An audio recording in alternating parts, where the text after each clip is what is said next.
Makahalawat-hawat ang mga aktibidad sang Dinagyang Festival 2023. Ini ang dapat nga bantayan sang pumuluyo kadungan sang formal nga paglunsar subong nga adlaw sang kahiwatan. Suno kay Mayor Jerry Treñas, excited pati ang mga sponsors, bangod matapos ang 2 ka tuig nga pandemic, mangin face-to-face na ang Dinagyang.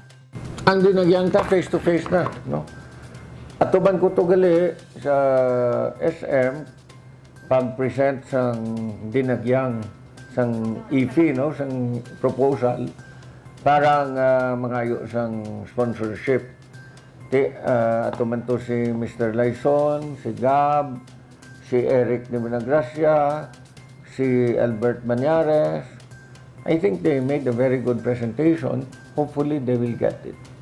Isa lamang ang SM sa mga ginpadulungan sang Iloilo Festivals Foundation Incorporated o kon IFFI, kag madamo pa sila bisitahan para sa sponsorship presentation. Madamo ang balantayan sa Dinagyang 2023, bangod hindi lamang sa adlaw ang highlight, kag mayara man sa gabi. Pila sa mga inisyal nga ginimbitar sang lokal nga panguluhan ang Polish Embassy, nga gilayon nga nagkumpirma sa ila pagtambong. Ang akon nga tanaw daw very exciting gid ini nga Dinagyang because hindi lang sa adlaw hasta pa sa gabi. So masadyani nga Dinagyang. Very exciting ang ginapreparar sang Dinagyang Festival sa ining masunod nga tuig.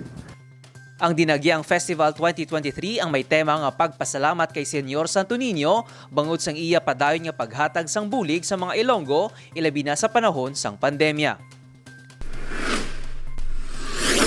Sa piyak nga bahin, naging produktibo ang inaugurasyon para sa Uswag Molecular Laboratory sang syudad sang Iloilo. Ginpangunahan ni Mayor Jerry Treñas ang blessing sang pasilidad nga ginalauman mas makabulig sa mga pumuluyo. Isa ka biosafety level 2 ang pasilidad kag kumpleto ang mga machine kag instruments para sa molecular testing. Sa pagbukas ng Uswag Molecular Laboratory sa Barangay San Pedro Molo, sigurado nga mag-level up man ang healthcare system sang Iloilo City. Ang daan nga Molecular Laboratory ang iga-convert para mangin Clinical Laboratory and Diagnostic Center para sa CBC, blood chem, FBS and cholesterol, X-ray, ultrasound kag ECG. Ginpabugal gid ni Mayor Treñas ang proyekto nga handom gid sang tagsa ka Ilonggo. Sa piyak nga bahin, ginlunsar naman subong nga adlaw ang 11 nga Ilonggo cookbook, ang Flavors of Iloilo. Ang libro ang brainchild gid ni Iloilo City First Lady Rosalie Treñas nga nagapati sa importansya sang pagpreserba sang manamit nga putahe sa mga Ilonggo.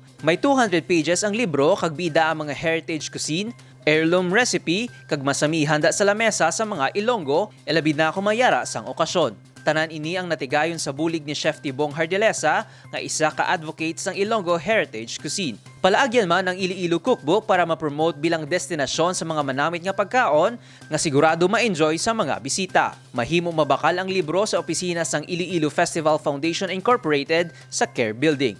Michael Angelo Sarate para sa Level Up Patrol.